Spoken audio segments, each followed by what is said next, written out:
Have you ever been so essential to something that no one noticed until you were gone? That morning I walked into Core Systems the same way I had for the past 22 years. Quietly, purposefully. I wasn't the kind of man whose name was on plaques or echoed in boardrooms. But when supply lines stalled or systems crashed, I was the one they called. And I always picked up, until the day I was told not to bother coming back. The new CEO, Logan Connolly, 29 years old, fresh from a coastal MBA program and armed with buzzwords, didn't shake my hand. He didn't even look me in the eye. He just said, "We're moving in a more modern direction. Thank you for your service." Service. Like I'd been a waiter, not the person who'd kept their entire logistics operation from folding during a statewide shutdown. Not the one who Richard Connolly, his father and the founder, once called the spine of the company. I didn't argue. I nodded, gathered my things, and walked out. But what Logan didn't know, what he hadn't even thought to ask, was that I wasn't walking away. I was walking into something far more powerful than he could imagine. I joined Core Systems when it was nothing more than a glorified warehouse with big dreams and even bigger problems. Back then, the entire logistics sector was being digitized, but Richard Connolly had a different vision.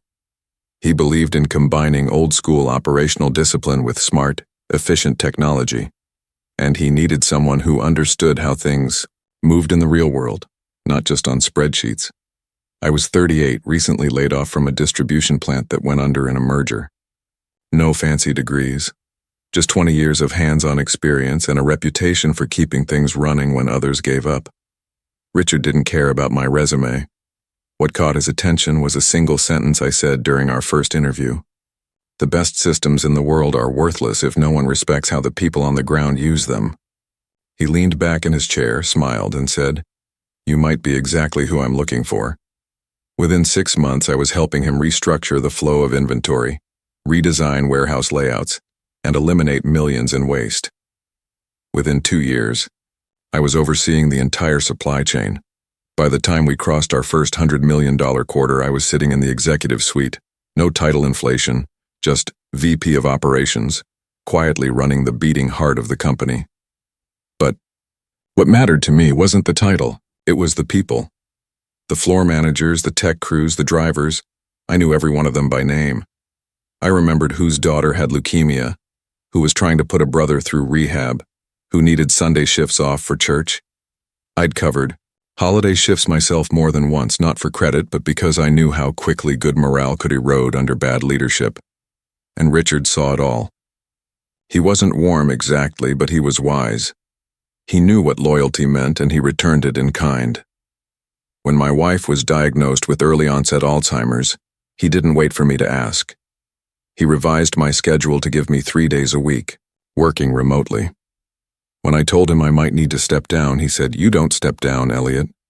We step up." That's who he was. A man who'd built Core from the ground up, literally. He started the company in a rented garage in downtown St. Louis with 4 forklifts and a software license. Over 3 decades, he turned it into a national logistics platform serving retailers, hospitals, even emergency services. Richard never missed payroll, never took a dividend until every vendor was paid. And most of all, he never forgot the people who helped him build it. That's what made the transition so jarring. It started subtly. Richard had a mild stroke. Nothing fatal, but enough to scare the board. Logan, his only son, was flown in from San Francisco, where he had been working in a startup no one could quite name. He wore loafers without socks, brought an assistant to a warehouse walkthrough, and talked about decentralizing legacy structures before he even learned how inventory was tagged. At first, I told myself he just needed time. I'd trained a lot of young hires over the years, many of whom became excellent leaders. But Logan wasn't curious. He wasn't interested in what worked. He wanted to replace, to rebrand, to disrupt.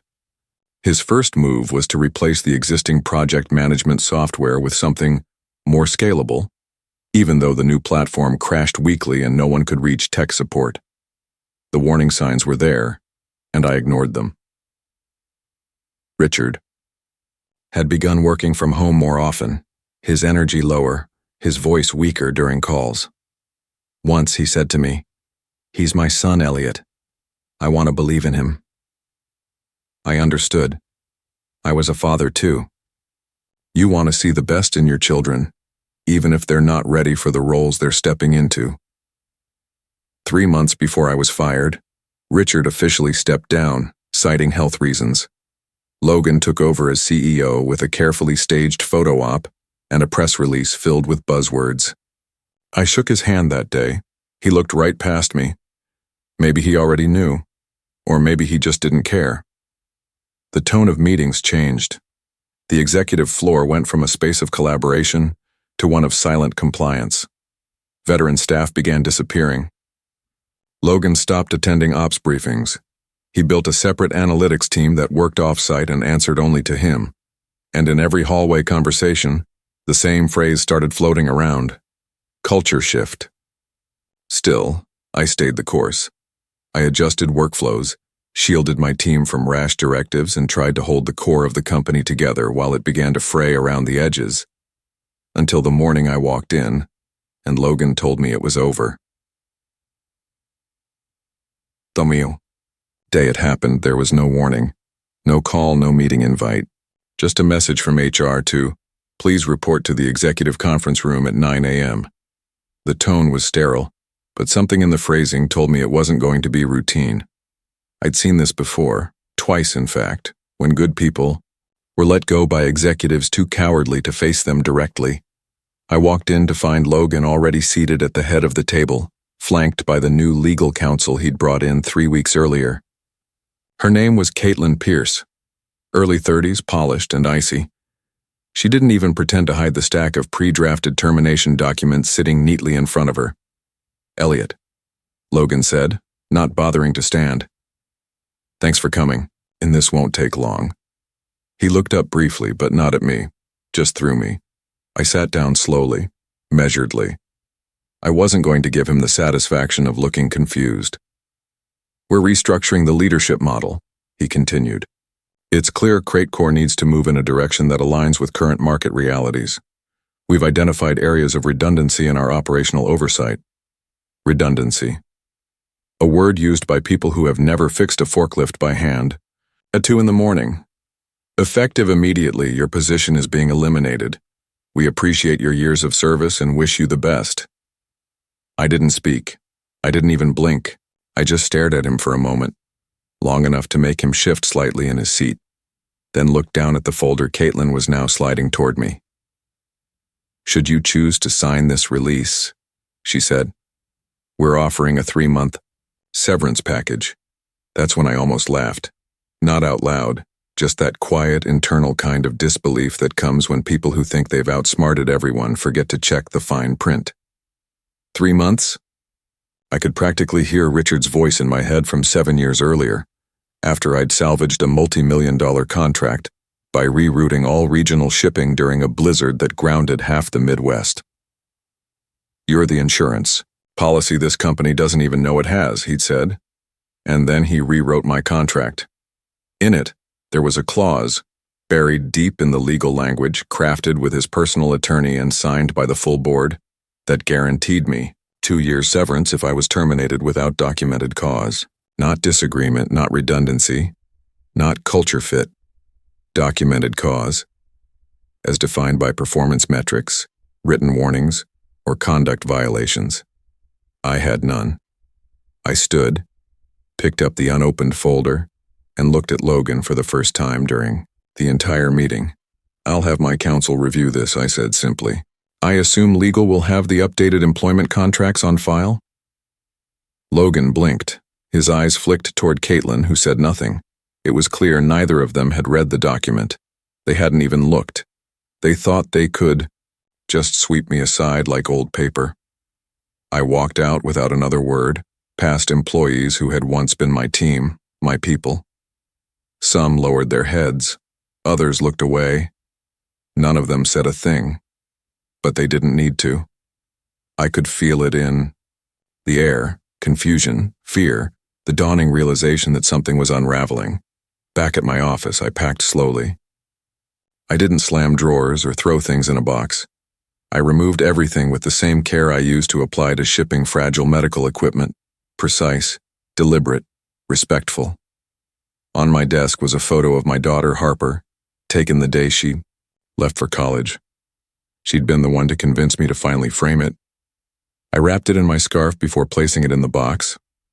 When I left the building, I didn't look back. Not because I didn't care, but because I knew this wasn't the end of the story. I drove home in silence, the weight of the moment heavy, but not overwhelming. I wasn't angry. Not yet. What I felt was something deeper, something cleaner. A kind of moral clarity. Logan thought this was a game of moves and counter-moves, but he hadn't read the board. He didn't understand what happens when you remove the one person holding the system, together. The moment I stepped through my front door, I called Morgan Wilkes, my attorney of 15 years. She was already halfway through a property rights case, but when I explained what happened and mentioned the clause, she said, "Send it over. If they violated that contract, this won't take long." And I believed her. Because unlike Logan, she reads everything. By the time I emailed Morgan a scanned copy of the contract, she was already clearing her calendar. We had worked together long enough that she knew I didn't exaggerate. Not about technical specs, not about warehouse layouts, and certainly not about legal protections. An hour later, she called. "I don't know whether to laugh or send them flowers," she said. "This clause is airtight. They're either going to pay you what they owe, or we're going to own a piece of that company after discovery." The clause was buried deep in Appendix D of the Executive Employment Agreement. Titled Post-Termination Compensation, it spelled out the conditions clearly. If the termination was done without documented cause, defined in Appendix C as ongoing failure to meet agreed-upon performance metrics, ethical violations, or behavior detrimental to the company's financial interests, the employee would be entitled to 24-month severance at current salary and benefits. The language had been drafted during a moment of quiet loyalty between Richard and me. After a chaotic supply chain collapse nearly took the company down 7 years earlier, I'd worked through 72 straight hours with my team, sleeping in the shipping office, building a manual rerouting system by hand when our cloud software crashed. When the crisis passed, Richard didn't throw a party. He just walked into my office with a pen and a revised contract. "Just in case my kid ever gets ideas," he said, half joking. At the time, I didn't think much of it. I'd always assumed I'd retire from Crate Corps, but now, that foresight had become a legal time bomb. And Logan had pulled the pin himself. Morgan got to work immediately. She drafted a letter of intent to sue for breach of contract and unpaid severance, with a deadline for response within 5 business days. She also included language about age discrimination, because I wasn't the only one let go. 3 other senior team members over 50 had been shown the door that same week, all without documentation, all in the name of modernization. When Logan's office received the letter, I imagine it took him a moment to understand what he'd done. For someone so obsessed with data, he'd made the classic mistake of ignoring the human variables. He thought I was just another legacy asset, an outdated piece of hardware to be written off. But what he'd failed to realize was that Richard hadn't just built a company. He had built in protections for the people who helped build it, with him. By day 3, we received a reply, not from Logan, but from a junior associate at the firm representing Crate Corps. It was vague, full of legal jargon, and avoided acknowledging the severance clause altogether. Morgan wasn't impressed. "They're testing us," she said, "trying to see if you'll settle for less. We won't." She filed a formal complaint that Friday. It wasn't flashy, just precise. Just like the systems I used to design, efficient, targeted, impossible to ignore. And as I read through the case summary she'd prepared, facts, timelines, legal precedent, I realized something. Strange, I wasn't angry anymore. I wasn't even anxious. I felt calm, because this wasn't about vengeance, this was about accountability. About reminding people like Logan that legacy wasn't something you could delete with a memo. It was something you inherited, and if you misused it, it had consequences. I closed the file, sat back in my chair, and watched the late afternoon sun stretch across my kitchen table. It was quiet in the house. peaceful. But I knew that peace wouldn't last. Something was coming. A shift. A reckoning. And I would be ready. Over the next few days, a strange stillness settled over my life. I woke up at the usual hour, still, half expecting the buzz of warehouse updates or emails about freight delays. But there was nothing. No numbers to review, no fires to put out, no one counting on me to keep the gears turning.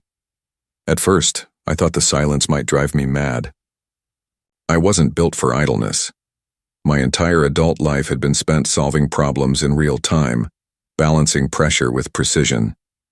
Now, I was adrift in my own kitchen, coffee in hand, watching the same birds land on the same fence post every morning. But slowly, that silence turned into something else. Clarity. I pulled out an old notebook I hadn't touched in years, the kind I used to carry before everyone insisted on tablets and apps. Inside were sketches, system maps, ideas for optimizing delivery zones, staffing models, and notes from meetings long past. I flipped through page after page, realizing just how much of myself I'd poured into that company. Ideas that saved money, prevented chaos, built trust. And now all of it sat unused, unacknowledged, but not lost. It wasn't long before I started hearing from people. Quiet texts at first, then phone calls. The first was from Mark Patel, our former fleet supervisor, who had been restructured out of his role a week before I was fired. I thought it was just me, he said, but now it makes sense. Then came Anita Greer, who ran HR for 12 years before Logan's new team swept in.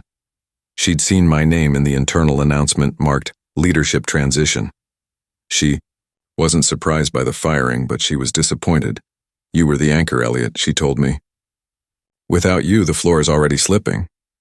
Word spread faster than I expected, not because I was campaigning, but because people had questions. Employees still at Crate Core wanted to know what was really going on. Others who had been quietly let go were looking for answers, and maybe a path forward. And while I didn't have all the answers, I had something else. A sense that we could do more than complain. We could act. I didn't know what that looked like yet. Not exactly. But the idea was starting to form. I called Rosa Lee, one of the most brilliant systems engineers I'd ever worked with. She'd been on a temporary contract before Logan eliminated her position, said her role wasn't aligned with current priorities. Despite the fact she'd developed the predictive maintenance algorithm we now depended on, she'd moved back in with her parents after being laid off. Rosa, I asked, if you could rebuild a logistics platform from scratch, one that actually worked for the people on the ground, what would you do differently? There was a pause. Then she said, give me 2 days. 2 days later, she sent me a 12-slide deck that blew me away. Practical, lean, scalable. But most importantly, it respected people. Operators, drivers, warehouse leads. It wasn't just code and metrics, it was built with empathy. And that was the moment I realized this wasn't just about getting what I was owed. This was about building something better. I reached out to a handful of others, people who had once trusted me, worked beside me, carried the weight of our success, without asking for credit. Every call I made was answered. Every conversation ended the same way. Let me know when and where. In the back of my mind, I knew this wouldn't be easy. Logan still had the brand name, the infrastructure, and the arrogance of someone who'd never been humbled. But he also had something I could use, blind spots. And I had something he couldn't understand. Loyalty that couldn't be bought, earned over years of showing up when it mattered most. The rebuilding had begun, not out of bitterness, but out of belief. And belief, I was learning, was far more powerful than resentment. The idea grew quickly, from a concept sketched in Rosa's slides to a quiet but determined movement. What began as a few phone calls turned into evening meetings at my kitchen table, conference calls that stretched past midnight, and shared folders filled with plans, designs, and timelines. We didn't have office space, but we had a purpose. And that was enough to get started. I called in a favor from an old friend, Mason Trent, who ran a mid-sized freight forwarding company called Axis Link Logistics. We had worked together years ago on a regional emergency distribution pilot during a hurricane season that shut down 2 states. Back then, I helped him streamline his entire cross-docking operation in under 48 hours. He never forgot it. "Mason," I said when we met for coffee, "I'm thinking about building something new. A logistics platform that actually works, smarter tech, cleaner operations, and real leadership. I've got talent and I've got plans. What I don't have is funding or a facility." He leaned back in his chair, barely missing a beat. "I've got a warehouse in Belleville we're not using and a venture partner who's been begging me to invest in something that isn't crypto. Let's talk." And just like that, we had a base of operations. We named it Redline Systems not because we wanted to race, but because we intended to operate at the point where others broke down, where the pressure was highest, where performance mattered most. Within 2 weeks, we had a founding team. Rosa was in charge of systems design. Mark Patel was running fleet strategy. Anita Greer took over talent and compliance. And me? I was back where I belonged, coordinating the gears of something bigger than myself. We weren't just building a company, we were building a statement. And Logan? He had no idea. He was too busy pushing his next-gen efficiency initiative, a flashy rebranding effort that doubled as a massive internal reshuffle. According to whispers from inside CrateCore, entire departments were being absorbed or eliminated. I heard that he brought in a consulting firm from New York to evaluate human capital optimization. The phrase made my skin crawl. But what caught my attention most was an internal memo that landed in my inbox, sent anonymously. It detailed severe client dissatisfaction, missed deadlines, inaccurate shipments, and plummeting warehouse morale. More than a dozen regional managers had either resigned or gone on indefinite leave. And the part that sealed it? A footnote in small print. Performance loss attributed to inadequate transitional oversight following leadership restructuring. Translation: they were bleeding from the exact places I once held together. Still, we didn't celebrate. Redline wasn't about revenge. It was about proving what was possible when experience met innovation without ego. We didn't copy CrateCore's systems. We reinvented them. Rosa's model predicted demand fluctuation in real time based on environmental data. Mark introduced dynamic routing for local fleets using AI-driven weather tracking. We even implemented an internal reporting structure where warehouse staff could flag inefficiencies without fear of retaliation. Meanwhile, Mason's investor came through with seed capital. Not a fortune, but enough to lease equipment and bring in our first batch of hires. Every new team member we brought in had one thing in common. They'd either worked at CrateCore or had been impacted by it. One former programmer said, "I used to love what I did, until I started reporting to people who didn't even know what a zone pick was. There was a fire in them I hadn't seen in years. We were still under the radar. No website, no press, releases. But our operation was humming. Word of mouth had already reached some of CrateCore's more frustrated clients. 2 of them reached out directly, quietly asking if we might be open to handling small contracts on the side. We agreed. Under the radar, no noise, just results. The energy was different now. Not the frantic kind born of survival, but the purposeful kind born of alignment.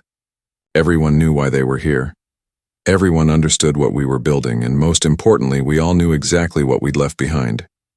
Redline wasn't about trying to beat CrateCore. It was about showing them what they lost when they chose. Arrogance over wisdom. And soon they'd see it for themselves. It took exactly 4 weeks from the day Redline Systems went operational for CrateCore to notice. Not through a press release, not even through a rumor. No, they felt it where it hurt most, in their client retention reports. One of their largest healthcare partners, a chain of regional hospitals across Illinois and Missouri, quietly shifted their high-priority overnight shipments to us. Then a medical supply distributor followed, citing unacceptable delays and lack of coordination with CrateCore's new internal team. By the time a third longtime partner asked us for a proposal to take over fulfillment services entirely, we knew it was time to step into the light. I didn't want confrontation, but I wasn't going to shy away from it either. Morgan had kept the pressure steady on the severance case. Cratecore's attorneys had tried every angle, questioning language, timelines, and even suggesting my termination had been part of a broader cultural refresh. But when they failed to produce any documentation of misconduct or performance issues, they went quiet. Then came the call. Logan wanted to meet, not through his attorney, not in writing, in person, at Cratecore's headquarters. "Let's settle this like professionals," his assistant wrote in the email, a brief meeting with executive counsel present. I agreed, but only under two conditions. 1, my attorney would attend, and 2, the meeting would be held with a quorum of the board present. No backroom deals. They accepted. And so, on a gray Tuesday morning, I walked into the same building I'd helped expand 5 years earlier during our national rollout. It felt strange at first, familiar and foreign at once. I passed by the framed accolades on the wall, some of which bore my signature on the rollout documentation. No one met my eye at reception. The boardroom was sleek, minimalist, redesigned, since I'd last been inside it. Logan sat at the head of the table, face smooth and unreadable, dressed in a sharp blue suit a size too tight for comfort. To his left was Justin Monroe, a young lawyer who looked like he belonged more in a mock trial than a courtroom. Morgan sat beside me, calm as ever, a folder in front of her, unopened but perfectly aligned. "Elliot," Logan said, nodding. "Appreciate you coming." I said nothing. I wanted him to feel the weight of the silence. He continued, "We'd like to put this issue behind us. A miscommunication, that's all. We're prepared to offer 9 months of severance, along with a formal letter of reference." Morgan opened the folder slowly, slid a single page forward. The original agreement, with the clause highlighted in yellow. "The contract," she said evenly, "clearly stipulates 24 months, not 9, not a letter, severance, full compensation plus benefits." Justin shifted uncomfortably. Logan leaned back, trying to play it cool, but he couldn't help the twitch in his jaw.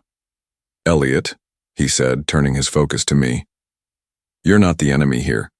We're in the middle of rethinking Cratecore's model. What happened? It was unfortunate. But fighting this out in court? It's a waste of everyone's time." "No," I said, my voice quiet but direct. "What's a waste is gutting a company's leadership and expecting it to run on optimism and buzzwords." Justin tried to redirect. "Even if there is merit to the severance clause, we can't ignore the fact that Redline Systems is actively soliciting Cratecore's clients. That could be seen as..." "Seen as what?" Morgan cut in. "Free market competition?" The room stilled. And then it happened. From the far end of the table, a figure stood up. Richard Connolly. I hadn't seen him since the quarter he stepped down. He looked thinner, older, but his eyes were sharp, clearer than they'd been in years. No one had told me he'd be attending. He looked at Logan first. "I asked for this meeting to go a different way," he said. "But clearly, we're already off track." Logan opened his mouth, but Richard held up a hand. "Elliot was loyal to this company longer than some of you have been out of school. He deserves what he's owed. And more than that, he deserves your respect." He turned to me. "I've spoken to the board. A vote was held this morning. Your severance will be paid in full, and I'll be stepping back in temporarily, at least, until we can sort out what's left of the damage."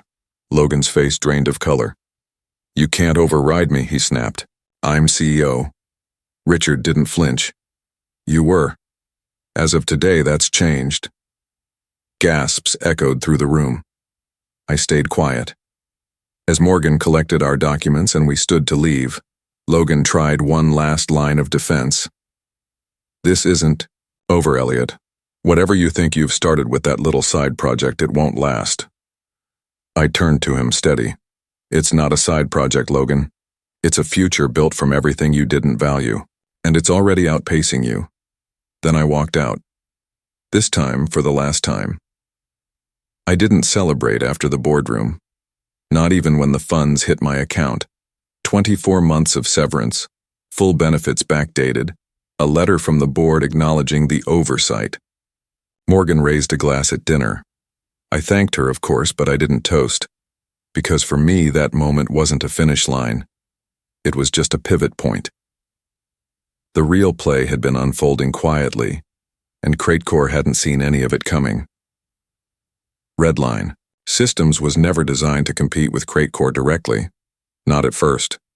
That would have been suicide, trying to beat a giant at its own game with half the staff and a fraction of the infrastructure. Instead, we did something Logan would never have considered. We focused on the overlooked custom freight solutions, short-run routing, emergency fulfillment, the kind of high-pressure, low-margin logistics Cratecore had dropped years ago in favor of automation and scale. Logan called it noise. I called it opportunity. Rosa and her team rebuilt the predictive analytics engine from scratch, this time informed not just by demand data but by real-world warehouse conditions. Her new model was so precise it could forecast a bottleneck before the first package was even scanned. And we weren't just using this internally. We started licensing it to 2 regional logistics firms under white label agreements. Quiet, clean, scalable. Mark Patel had gone one step further.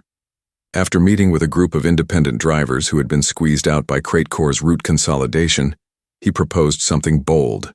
A hybrid delivery model using contracted microfleets in high-density areas. Within 2 months, Redline had improved turnaround times in urban zones by 28%, with no added headcount. And then there was the algorithm. Cratecore's core routing algorithm, ironically built in part by Rosa before she was let go, was starting to show cracks. We knew because clients were coming to us in frustration. One even showed us a route where Cratecore trucks had been delayed by 6 hours due to outdated traffic logic. Rosa laughed when she saw it. I built that with a temp team on a 2-week deadline, she said. I asked for 6 months to refine it. Logan cut the funding after 2. Now she had full runway. And what she built next wasn't just an improvement, it was a leap. The new version used live regional data, weather forecasting, driver behavior, patterns, and even municipal roadwork schedules to adapt in real time. We tested it on a trial run for a chain of pharmacies during a winter storm surge. Every single delivery arrived ahead of schedule, but none of this had gone public. Not yet. We weren't interested in headlines. We were interested in leverage. So when I received a call from Harrison Cross, the operations director of Medline Express, one of Cratecore's legacy partners, I knew we had crossed the threshold. Elliot, he said, I don't know what you're building, but your name keeps coming up. Cratecore's slipping. We need options, reliable ones. I asked him for a week. During that week, we prepared a proposal, not flashy, not cheap, but guaranteed.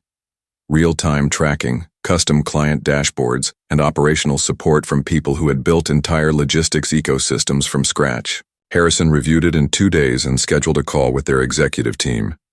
3 days after that, Medline pulled 40% of their contracts from Cratecore and awarded them to Redline. That was the moment. The moment I knew Logan's fall wasn't just personal, it was systemic. Internally, Cratecore was in disarray. After the boardroom fallout, Richard's return had stabilized things briefly, but the damage was done. Too many good people had left. Too many processes had been stripped, automated, or outsourced beyond recognition, and now their clients were bleeding out. To be clear, I didn't enjoy watching it happen. I took no pleasure in watching a company I once loved flail in the market, but I wasn't going to shield them from the consequences of their own arrogance. Then, an unexpected message arrived. It was from Richard. He asked for a meeting. When we met, it was quiet, private. He looked tired, older still than a month before. He thanked me, not for the severance battle, not even for protecting the clause, but for doing something he hadn't had the strength to do himself. You reminded me, he said, what this business was supposed to be. He didn't ask me to come back. He didn't make offers or float buyouts. He simply said, if you ever want to talk merger or partnership, you'll have my vote. I didn't answer right away. Instead, I handed him a folder, a prospectus outlining Redline's next 18 months. Not just growth projections, but a vision. A logistics model built on integrity, adaptability, and human-centered tech. Something that didn't just move packages.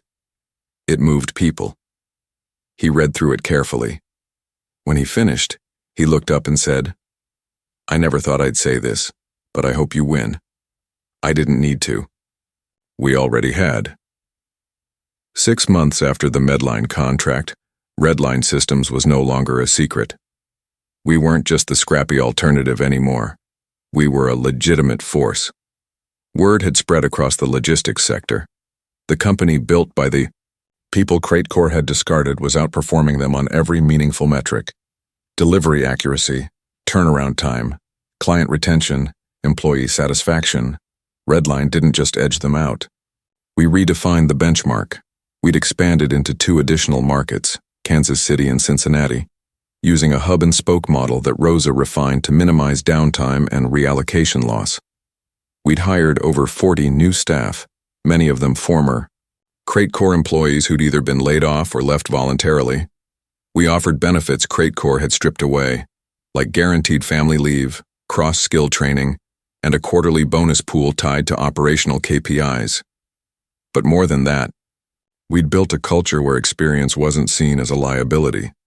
Thomas Grady, a 62-year-old route coordinator who'd been passed over 3 times at CrateCore, now ran regional strategy for us. Jennifer Liu, who once managed quality assurance under me, led our process improvement team. And Jason, quiet, brilliant Jason, who had almost quit logistics entirely, now managed our in-house data science team. He smiled more these days. So did I. The warehouse didn't buzz with fear or overwork. It thrived with purpose. Meanwhile, CrateCore was unraveling. They'd burned through 2 interim CEOs after Logan's removal. Richard had formally stepped down for good, this time without ceremony. Internal documents leaked into the industry. Press, employee lawsuits, partner terminations, failed restructuring initiatives. They attempted to counter-market against us, claiming Redline's growth-first model was unsustainable. But clients weren't buying it. One by one, contracts shifted. One by one, people left. It would be poetic to say I felt triumphant. But the truth was I felt responsible, not for CrateCore's fall, that had been Logan's doing, but for what came next. We had a chance to rebuild this entire segment of the industry on stronger values, and I wasn't going to waste it on vanity or gloating. That's when we decided to open the Legacy Program, an internal initiative that paired veteran logistics professionals with younger staff in mentorship roles. It wasn't just training, it was respect, structured into the workflow. A reminder that innovation doesn't mean erasure, it means evolution. The results were staggering. Employee turnover dropped to nearly 0. Our client onboarding times were cut in half. And our feedback scores, measured monthly across 4 categories, were the highest any of our clients had ever recorded. Then came the merger proposal. Richard reached out again, but this time through his remaining board contacts. CrateCore was struggling to maintain compliance on several of its major contracts. Their custom freight division, the one I used to run, was practically dormant. They proposed a consolidation. CrateCore would fold its remaining custom operations into Redline, transfer equipment, and allow us to absorb the remaining staff in exchange for limited equity and ongoing royalties. I brought it to my team. At first, reactions were mixed. Some saw it as a distraction. Others saw it as a chance to finish what we started. But when Jennifer stood up in the middle of the meeting and said, "They need a lifeline. Let's be who we always said we were," the room settled. We voted. Unanimously. 3 months later, the integration was complete. CrateCore's custom division was officially rebranded as Redline Precision, and their remaining staff, many of whom had been hanging on by a thread, joined us without a single layoff. 1 year after I was fired, I stood on the floor of our new joint facility, an open layout operations center that pulsed with movement, energy, and possibility. Rosa was presenting our next-gen routing prototype to a group of stakeholders. Mark was onboarding a new fleet crew. Jason was mentoring a group of interns from a local technical college. We weren't just operating. We were leading. Richard visited, once unannounced. He watched from the catwalk above as our teams moved in perfect rhythm. When he found me, he just stood there for a moment. "I made mistakes," he said finally. "But the worst one was thinking the company could outgrow the people who built it." "You're not the only one who thought that," I replied. He nodded. "At least now it's in the right hands." I looked out across the floor. It wasn't the company I had built for someone else. It was the one we had built for each other. For every overlooked, underestimated worker who knew how things should run, but was never given the chance. And we were just getting started. Some stories end with a loud victory. Others end in silence, where the real triumph is knowing you did things the right way. This one, I think, ends somewhere in between, because it wasn't about payback. Not really. It was about remembering that experience, integrity, and quiet. Leadership still matter. That building something lasting requires more than ambition. It takes respect for the work, for the people, and for the lessons that don't come from books. I've come to believe that being underestimated isn't a weakness. It's a chance to listen more, plan better, and come back stronger. Sometimes, the most powerful move is letting your work speak for itself. If you've ever been pushed aside, replaced, or told you were no longer a fit, this story is for you, and I'd love to hear from you. What did this story make you reflect on? Drop a thought in the comments, not just for me, but for someone else who might need to read it. If this story stayed with you, consider sharing it. And if you're into real stories about real people who rise when it matters most, go ahead and subscribe. There's more to come. Stories worth hearing. Lessons worth remembering.